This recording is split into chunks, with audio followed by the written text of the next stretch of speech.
It's amazing to me that the term Project Bluebeam has actually been trending online lately. Because Project Bluebeam is one of those topics that everybody seems to reference, but few really seem to know much about.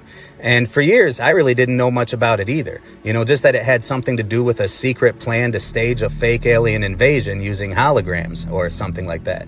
But it was sort of a difficult topic to research back then, because most all the information that you could find about it was only in French, aside from a few low-budget conspiracy websites and message boards that were filled with people who didn't seem any better informed about it than I was. Well, since then, I've done my homework on it, and here's the thing. Despite what you might have heard, Project Bluebeam is not an officially recognized program of NASA or the United Nations, as many sources tend to imply, nor is it based on a leaked government document, as many others have claimed. And I just want to set the record straight, because even without all those false claims, Project Bluebeam is still an incredible prediction, and one that's looking more plausible with each passing day. So here's what it's really about. In the mid-1990s, there was an investigative journalist from Canada who began to raise alarms about a terrible agenda that's so shocking, it seemed like something pulled from the script of an apocalyptic horror movie. And yet, outlandish as it was, for many people who read the original report, it carried a strange ring of truth. It all started with a simple article titled Project Bluebeam, and I guess subtitled NASA. And it was written by a man named Serge Monast. And in this article, Monast claimed to have uncovered a dark global plan that's so audacious it just defied belief. According to his alleged sources, governments and powerful elites were preparing to stage nothing less than a full-scale simulated alien invasion. He claimed that this would be accomplished through a joint effort that was carried out by the United Nations and by America's NASA program. And he explained that by using advanced holographic technology, these elites would soon project images of UFOs and alien spaceships all over the skies, and tricking the entire world into believing that we were under attack from another species. He claimed that this fake alien invasion would be the final step in a master plan to bring the world under one centralized authority, a new order that would erase national borders, dissolve religious institutions, and break down the foundations of society as we know it. And that through fear and chaos, people would begin to abandon their faiths and their freedoms and accept a single unified government as their only hope. And in the wake of this deception, a new religion would rise, designed to control the masses. Sounds pretty familiar, huh? And according to the original report, Project Bluebeam involves 4 stages that are designed to shift global consciousness to this new world system. The first stage aims to undermine all religious belief systems by orchestrating what Monast calls a reevaluation of archaeological knowledge. He says that the conspirators would accomplish this by triggering artificial earthquakes at key sites. Again, this is in the mid-90s, so artificial earthquakes is also pretty interesting when you look at today's headlines. But anyways, he says that by triggering these artificial earthquakes at key locations, it would uncover pre-planted artifacts that would be falsely presented as ancient discoveries. And something about these discoveries, or so-called ancient artifacts, will serve to debunk all existing religions. And it'll be used to rewrite history and to discredit established doctrines, convincing people that their faith has been misinterpreted for centuries. And it kind of reminds me of the growing popularity of shows like Ancient Aliens, where we've seen many archaeologists and scientists suggest that certain ancient structures may have been built by aliens. So just imagine if an earthquake were to reveal an artifact that defied our understanding of human history, perhaps something even alien in origin.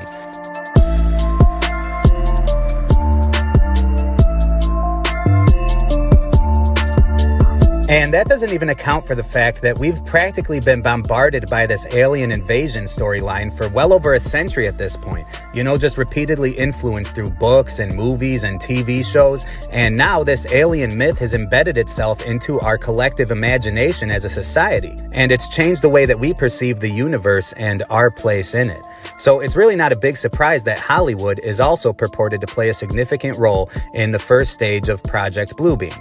Monast claims that films like 2001: A Space Odyssey and Star Trek and even Jurassic Park and others were created to subtly advance this strategy of manipulation by constantly pushing themes of space exploration and evolution, and ultimately serving to undermine society's belief in a creator and to gradually condition us to accept, or maybe to even anticipate, an impending alien invasion. But things get even worse in stage 2, which Manast refers to as the big space show in the sky. And this phase initiates a worldwide hoax orchestrated through advanced three-dimensional optical holograms and sophisticated sound technology. And by using laser projections, these stunning holographic images apparently will be displayed in the skies all over the world, and turning the heavens into a giant 3D movie screen. And these massive holographic scenes will play out in the skies above different regions, each tailored to reflect the dominant religious or cultural beliefs of that area. So for instance, in the United States, an image of Jesus Christ might appear, while in Indonesia, people would probably witness a portrayal of Allah or Muhammad or whatever. And accompanying these visual spectacles, a voice that is to be interpreted as the voice of God will start speaking to everybody, just speaking into the minds of everybody in the world, in every language, but delivering the same message to all of humanity. And Manast claims that this effect will be so realistic that it would truly appear to people as if divine figures are actually descending from the heavens. And he warned that the sheer scale and the precision of these staged events could convince much of the world that their spiritual hopes are finally being realized, while deceptively only drawing them deeper into this new universal religion. Serge Manast claimed that this technology was already being used at the time that he penned his report in 1994, and he suggested that UFO sightings and reports of flying saucers are often misinterpreted tests of this system, this holographic Bluebeam system, and that throughout the first 2 stages of Project Bluebeam, enough elements would have been presented to make this final spectacle believable and entrapping even the most skeptical minds.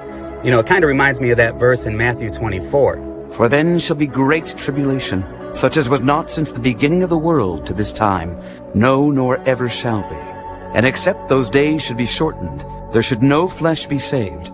But for the elect's sake, those days shall be shortened. Then if any man shall say unto you, Lo, here is Christ, or there, believe it not.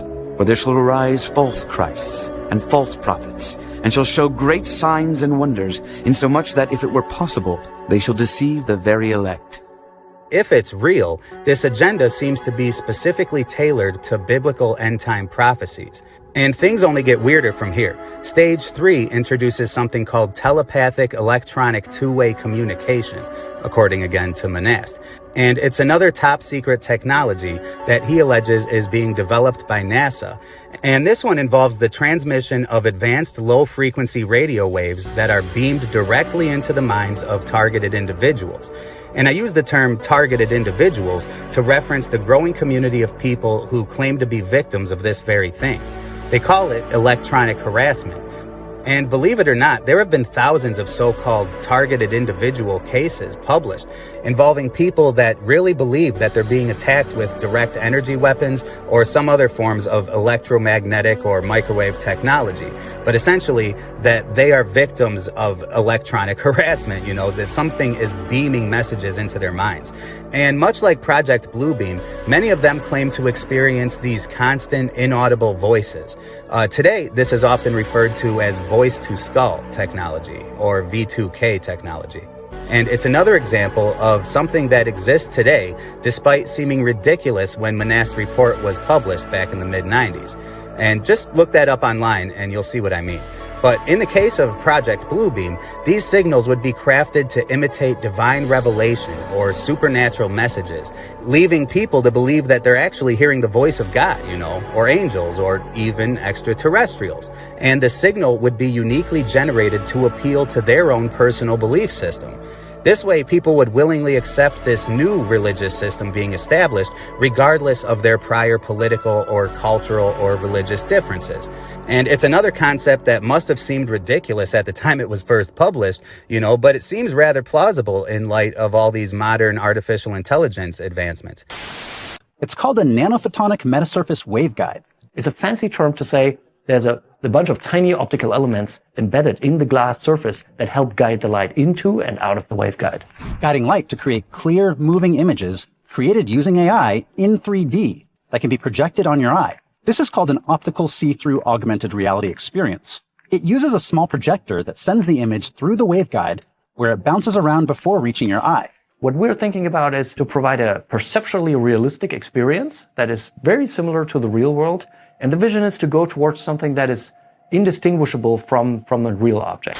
And this brings us to the fourth and final stage, which is really just a matter of maximizing all these technologies and just turning the knobs up to 10. By this point, people are just wandering around in a state of confusion and vulnerability after enduring the first 3 steps of Project Bluebeam, and they're finally primed and susceptible to the final stage, the long-awaited alien invasion that will leave the whole world terrified, preying on the fears of extraterrestrial threats that have been steadily cultivated through decades of science fiction and UFO speculation. And while the unsuspecting citizens of the world finally succumb to the final stage of this alien propaganda, they'll be none the wiser that the whole thing was just a big hoax from the start. And it was only designed to set the stage for the establishment of this new system. And you got to remember that this article was published back in 1994. And you can just imagine how it was received back then. I mean, I admit that most of these claims seem incredibly unrealistic. But what happens when we start incorporating things like deep learning computer programs and generative AI? I mean, I'm sure in 1994, the idea of an artificially generated God seemed ridiculous. But even the free consumer version of ChatGPT could easily imitate a godlike message that's sensitive to your own personal data and preferences. And crazy holographic technology? Well, just look at the screen. If this is the commercial use of this stuff, then just imagine what the military might have. And I'm also sure that a lot of people chuckled back in the 90s about the idea of artificial thoughts being transmitted through radio signals and beamed into your mind. You know, that sounds like something out of a bad sci-fi movie. But then again, they didn't have Neuralink in 1994. And when you combine all this stuff together, you know, and you also throw in that we're hard at work on virtual reality systems for the metaverse, even Serge's most outrageous claims in stage 4 of Project Bluebeam, you know, regarding visualized manifestations of alien beings, may soon become a realistic possibility. And it makes you wonder what Monast would think about today's incredible leaps in technology, you know, many of which seem to echo the very things that he warned us about.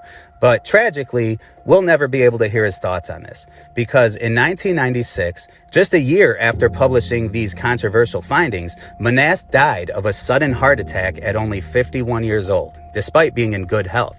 His final year allegedly was consumed by this report, lecturing, writing, and pushing its message forward. And while some may dismiss his theories as outlandish, there were some unsettling circumstances surrounding his death that really leave room for pause. Things like strange police visits, government interference in his life, and most disturbingly, the Canadian government removed his children from his care, not due to any misconduct or any reported incident. Perhaps it was, as Monast claimed, to punish him for publishing this report. And I guess we'll never really know what happened. But if there was ever any merit to Project Bluebeam, I think that Monast's mysterious and untimely demise has only served to deepen the mystery surrounding his work.